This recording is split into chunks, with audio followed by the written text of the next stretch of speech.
Aujourd'hui, on va parler de Kylian, Kiki de Bondy. Parce que cette semaine, il a été extraordinaire en tant que sportif et en tant que joueur fair play. Je vais parler de ses performances et je vais donner mon avis sur la Panenka qui a fait ce week-end face à Villarreal avec la petite dédicace soi-disant à Brahim Diaz. Je vais revenir sur ça parce que c'est important, et je vais vous expliquer avec les tenants et les aboutissants. Je vais commencer par le point sportif. Kylian Mbappé, Kicks, faut pas se leurrer, il est en train de marcher sur l'Europe cette saison. Cette saison, il n'y a que Kiki sur la planète Terre en tant que numéro 9. Il est en train de faire une saison extraordinaire.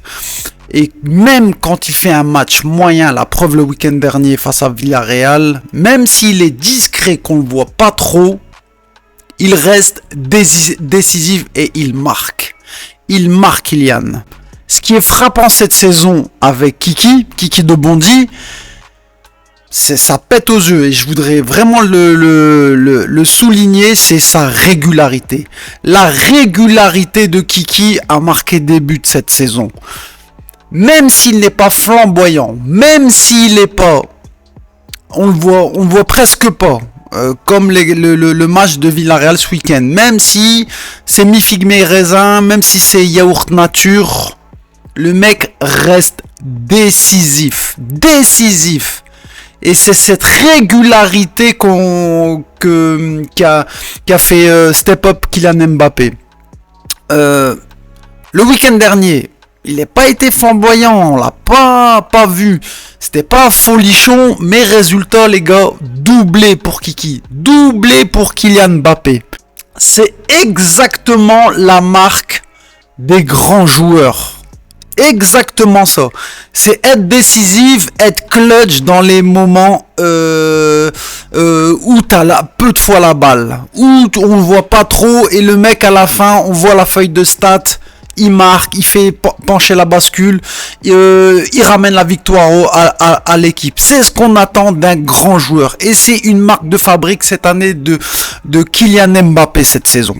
Il est décisif. Même si le contenu n'est pas ouf, même si c'est pas extraordinaire, il reste décisif. Cette saison, Kylian Mbappé, je vais vous sortir des chiffres de fou malade. Faut aller voir le comptable, je vous le dis tout de suite. C'est 34 buts TCC. Toute taxe comprise. TCC, il marque, toute compétition confondue, 34 buts. Il a marqué contre 19 équipes différentes. 19 équipes. Et lors des 2 derniers mois, là, depuis la trêve hivernale, il a marqué 16 buts en 11 matchs, Kylian. 16 buts en 11 matchs. Pendant cette période-là, il a marqué plus de 70% des buts du Real Madrid. Plus de 70% des buts du Real Madrid, c'est Kiki de Bondy.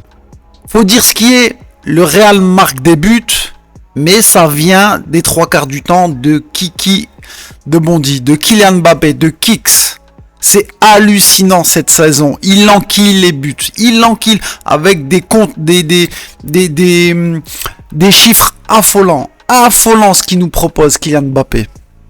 Et là où ça devient complètement fou, complètement dingue, c'est qui est en train de marcher sur les pas de CR7, de Cristiano Ronaldo, avec un rythme de 1,21 buts par match lors de ces 2 derniers mois-là. 1,21 matchs par but. Ça veut dire tu rentres sur le terrain, 0-0, même pas une minute de jeu, tu pars avec un désavantage statistiquement. Statistiquement, tu pars avec un désavantage. Il est en train de marcher sur les pas de Cristiano, voire plus. Faut savoir que Cristiano Ronaldo, dans l'ensemble de sa carrière au Real Madrid, il tournait à 1,02 buts par match. 1,02 buts par match pour Cristiano Ronaldo. En ce moment, Kylian Mbappé, il a 1,21 buts par match. 1,21 buts par match pour... quand je vous dis qu'il est sur les stats, voire plus d'un CR7, légende du football, l'un des gods de la planète football, un ovni du football, une légende du foot et du Real Madrid, il est en train de marcher sur ses pas, voire plus. C'est dingue. Et si Mbappé continue à marquer avoir ce ratio-là, 1,21 buts par match, il finirait la saison, dites-vous bien, avec 61 buts. 61 buts. À ce rythme-là que Mbappé est en train de prendre, à 1,21 buts par match, il finirait la saison avec 64 buts, toutes compétitions confondues. 64 buts s'il reste avec ce ratio-là. C'est des chiffres de malade. Cristiano Ronaldo, dans l'ensemble de sa carrière au Real Madrid, la meilleure saison qu'il a fait en total de buts, c'est 61 buts. C'est déjà extraordinaire. C'est, je vous l'ai dit, c'est un extraterrestre. Là, Mbappé, au niveau ratio, il est plus élevé et il finirait à ce rythme-là à 64 buts TCC, toutes compétitions confondues. Faut bien vous rendre compte. De sa régularité cette saison en tant que numéro 9. Faut plus me parler de son meilleur poste, c'est sur le côté gauche. C'est devenu un numéro 9, Kiki. Et il s'améliore d'année en année. D'année en année. Faut plus parler du couloir de gauche. Il peut dépanner, il peut avoir quelques transitions avec pourquoi pas un Vini ou bien un Rodrigo. Mais son vrai poste, là où il commence à vraiment prendre ses marques, même déjà, faut se souvenir, l'année dernière aussi, hein, c'est en tant que numéro 9. En équipe de France, il joue numéro 9. Il est sur des stats records, plus élevés qu'un CR7, dites-vous bien, qu'un CR7. Et c'est pas fini. Alors, je vais parler son impact décisif dans le jeu. Pas en tant que buteur, en tant que joueur. Si on rajoute les passes décisives que Kiki, parce qu'il en délivre quand même un peu, là il marque tous les 70 minutes, il marque un but. Si tu rajoutes le ratio passe décisive, il devient décisif tous les 60 minutes. Oui, tous les 60 minutes. Kiki a un vrai impact dans le jeu, un vrai impact. C'est pas seulement un buteur isolé, un peu à la Kane ou peut-être à la Haaland. Non, il a un impact sur le jeu.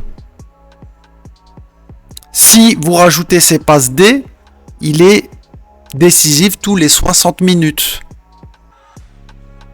Tu joues contre lui, tu joues contre le Real, il est là. 60 minutes. 1-0 pour le Real. Mbappé, soit il t'a marqué, soit il t'a fait une passe D. Vous rendez pas compte. Chaque heure, il t'enquille quelque chose. Soit un but, soit une passe. Tous les 60 minutes. Vous partez avec un handicap.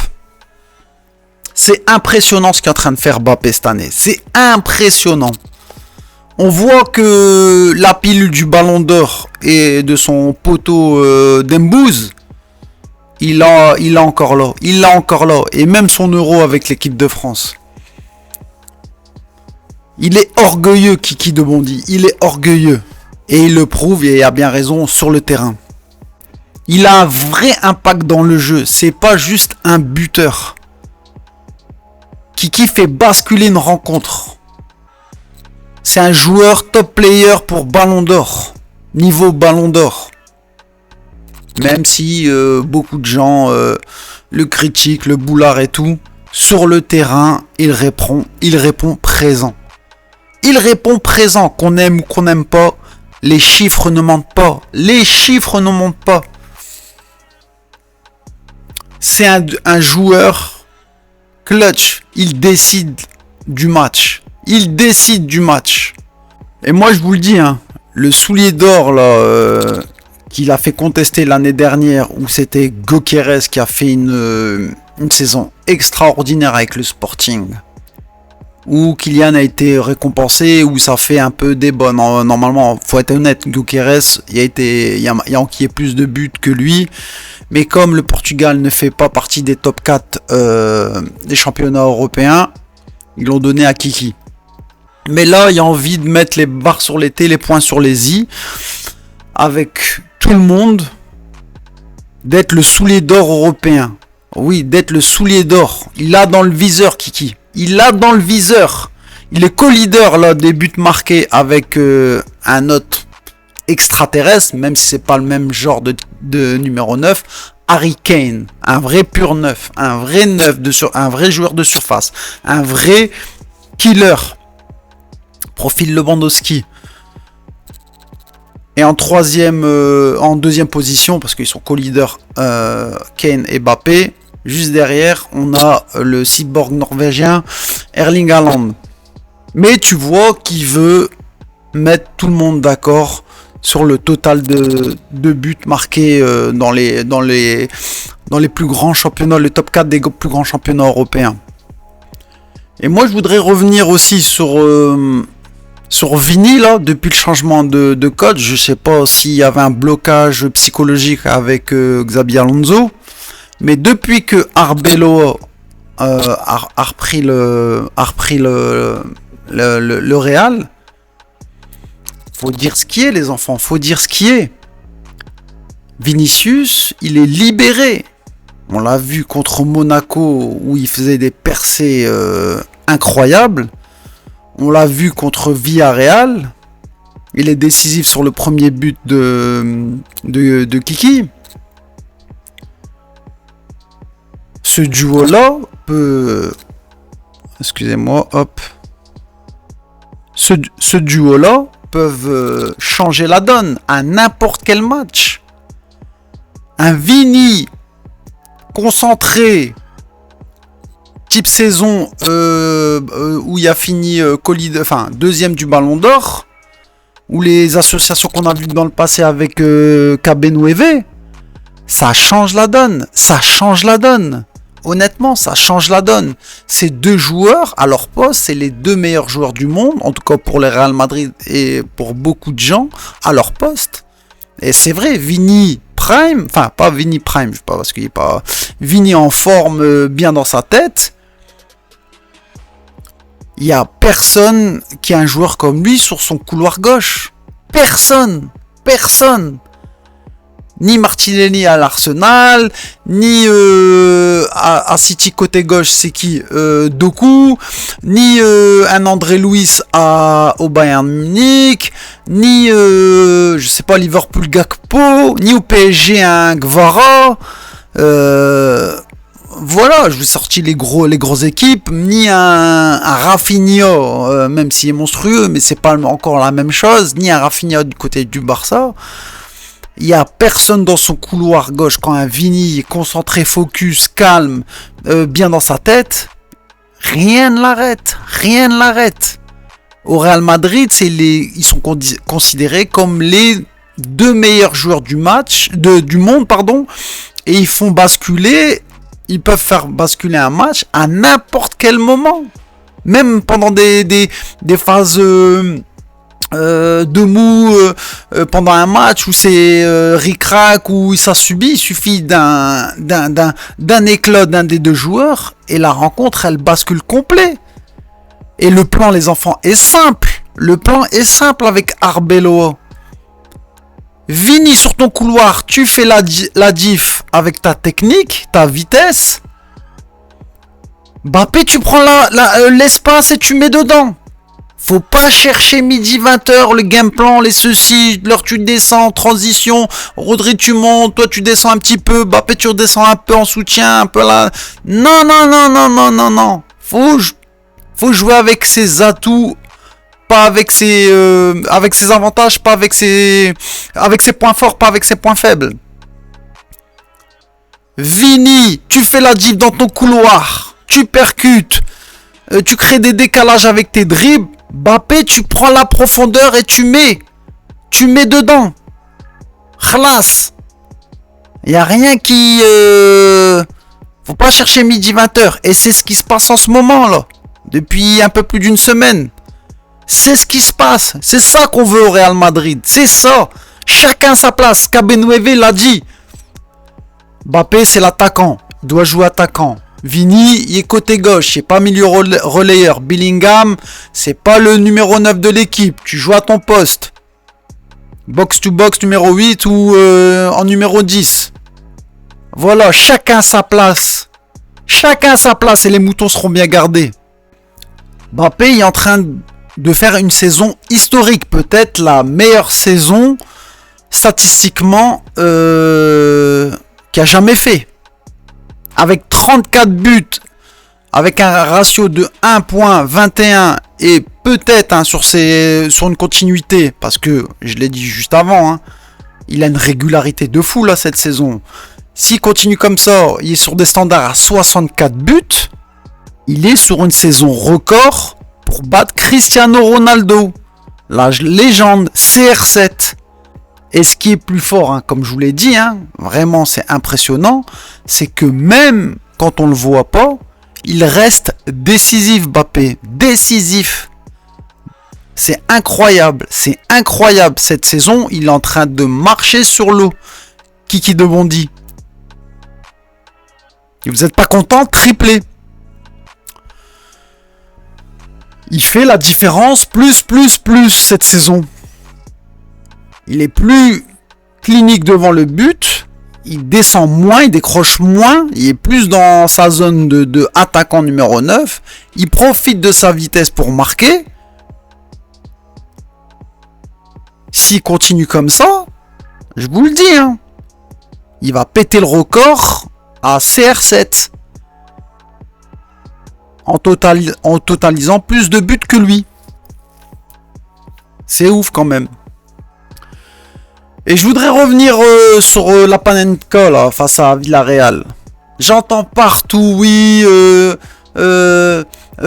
c'est pour lui donner de la force, il a fait un petit coucou, un petit clin d'œil, faut pas le prendre mal et tout. Moi je vais donner mon avis les enfants, moi je vais donner mon avis. Mon avis, on connaît qui, on connaît Mbappé, surtout nous les Français. Souvenez-vous quand les problèmes d'ego dans les vestiaires du PSG, avec les big stars, surtout Neymar, Messi, beaucoup de problèmes, les bras de fer avec Nasser El Khelaifi. Je prolonge pas, faut me donner ça, je veux 100 millions, nanana. Kiki, il veut être la star. Il y a un ego d'un LeBron James. Il y a un ego d'un Michael Jordan. D'un Kobe. Il veut montrer à tout le monde que c'est lui la star de l'équipe. C'est lui, c'est son équipe. Il veut le montrer. Moi, la Panenka qui a mis face à Villarreal, c'est pas du tout donner de la force à Brahim. C'est pour lui montrer comment on fait. Regarde le boss. Toujours imité, jamais égalé. Voilà comment on fait une Panenka. Vous vous rendez compte. J'entends partout, RMC, l'équipe, des mecs qui font des podcasts, des vidéos, je sais pas quoi, ouais, c'est pour lui donner de la force. Il était sur... Non, Mbappé, c'est un égoïste, c'est un numéro 9. Il n'y a pas de partage, il n'est pas dans le monde des bisounours, Mbappé. C'est son temps, il a envie de briller. Il a pas envie de donner de force ou de lumière à un autre, tu vois. Non. S'il aurait voulu vraiment donner de la force, Mbappé, si vraiment lui dit, ok, petit clin d'œil, tiens, vas-y, t'es pas bien, tout le monde est tombé dessus, t'as perdu la finale, ridicule et tout, vas-y, tiens, le penalty. Tiens, vas-y, tiens, Brahim, je te laisse, va tirer ton penalty. Montre-leur comment on tire un penalty. C'est pas Mbappé qui prend le ballon, qui fait la panenka et lui dit c'est pour toi, petite dédicace. Non, il lui a dit voilà comment on fait. Il lui a pas dit je te donne la force. Faut bien se mettez à la place de Mbappé. On va se mettre à la place de Mbappé, à notre échelle, hein, bien sûr. T'es en finale d'un tournoi de district dans ta ville, dans ton quartier. T'es en finale. Pendant les poules, t'as brillé, t'as marqué 5 buts, t'étais là et tout, t'étais présent, t'étais clutch, t'étais décisif. T'es en finale, avant la finale, t'as ramené ta meuf, t'as ramené tes parents, t'as ramené tes sahab, t'as ramené tes collègues de travail, t'as appelé tout ton quartier. Tous les petits du quartier, tu leur as dit venez la finale du district, on va la gagner et t'as envie de briller devant toutes ces personnes-là. T'as invité tout le monde, hein, les dirigeants de ton club, tout le monde. T'as un penalty, tu te mets à la place de Brahim Diaz. Hein. Penalty, tu loupes ta panelka, t'es ridicule, tu perds la coupe avec tout ce qui suit, les serviettes, le vestiaire, tout ça. T'es là risé, il y a un pays qui t'en veut à mort. Pendant une semaine, tu te fais charrier à la maison chez toi, par ta femme, par tes gosses. Au travail, pendant une semaine, on se fout de ta gueule. À l'entraînement, là, le mercredi soir, quand tu vas à l'entraînement, on te charrie, on te snob un peu et tout. Samedi d'après, t'as un match. L'attaquant de ton équipe, il te dit penalty. Il prend la balle, il fait une panenka. Il te dit à toi, il vient de voir et tout, il te dit, je te donne de la force, voilà, c'est pour toi, petite dédicace. Comment toi tu le prends? Honnêtement, comment toi tu le prends? Est-ce que tu le crois vraiment que c'était pour donner un clin d'œil ou te chambrer à ton pote à l'attaquant de ton équipe? Tu le prends mal. C'est sûr que tu le prends mal. Il se fout de ma gueule lui ou quoi? Il veut quoi? Pendant une semaine au travail, je me fais chambrer. À la semaine à l'entraînement, je me fais chambrer. Chez moi, ma femme, mes gosses, ils me chambrent. Les petits du quartier me chambrent. Et lui, une semaine après, il y a un match en championnat. Penalty, fait une panenka, il te dit je te donne de la force. Ça n'existe pas, ça, au foot. Ça n'existe pas. Le football, surtout pour les attaquants, le football, c'est le sport le plus individualiste. Ok? C'est le sport collectif le plus individuel, le football. Chacun y voit midi à sa porte. Chacun. En pro, je te raconte même pas, c'est un piscine à requin blanc, tu vois. C'est vraiment chacun pour soi, dent pour dent, tu vois. Œil pour œil, dent pour dent. Le monde professionnel. Et lui te dit, je t'ai fait une petite dédicace, tiens, c'est de la force. Rien du tout, vous l'avez pas vu. Kylian Mbappé, il y a des problèmes avec lui d'ego. Au PSG, en équipe de France. Avec Giroud, quand il lui dit l'association avec Giroud, j'aime pas, je préfère avec Kabenoueve, Karim Benzema. Quand il prend le capitana avec Griezmann, Grisou, il veut prendre la lumière. C'est comme ça, c'est un CR7 français. Tout tourne autour de lui, il est fort, faut dire ce qui est, mais c'est lui la star. Il n'y a pas de je te donne de la force. Mbappé, il est moitié Camerounais algérien. Camerounais de son père, algérien de sa mère. Vous avez pas vu? Une fois qu'il a marqué, Il a dit cher et il a chippé en même temps. Il a dit cher et il a chippé en même temps, Mbappé, quand il a fait la Panenka. Et vous croyez qu'il a donné de la force. Mais vous êtes malade. Vous êtes malade dans votre tête. Il n'y a pas de force. Il lui a montré comment on tire une Panenka. Si tu veux donner de la force, tiens, je te pose la balle, tire le penalty. Tire le penalty. Voilà comment on donne de la force. Il a dit cher, il a chippé. Il a fait cher. Il a fait ça, c'est un métis. Camer algérien. Il y a de l'honneur, il y a de l'orgueil dans lui. C'est obligé. C'est obligé. Faut arrêter de dire n'importe quoi. Ouais, petite dédicace. Regardez bien la photo. Allez voir sur mon compte, là, TikTok.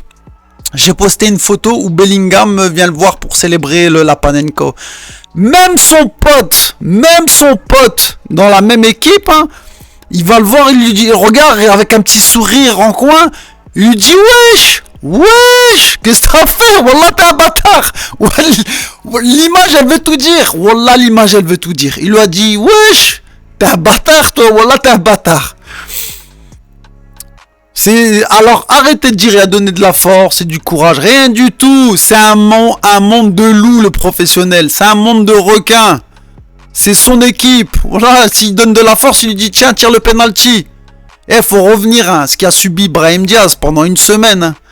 Pendant une semaine, hein. Même ses collègues du Maroc sur Insta, ils l'ont pas staraf, ils l'ont pas donné de la force, ils l'ont pas envoyé des mots. Hein. Faut appeler un chat un chat. Faut appeler un chat.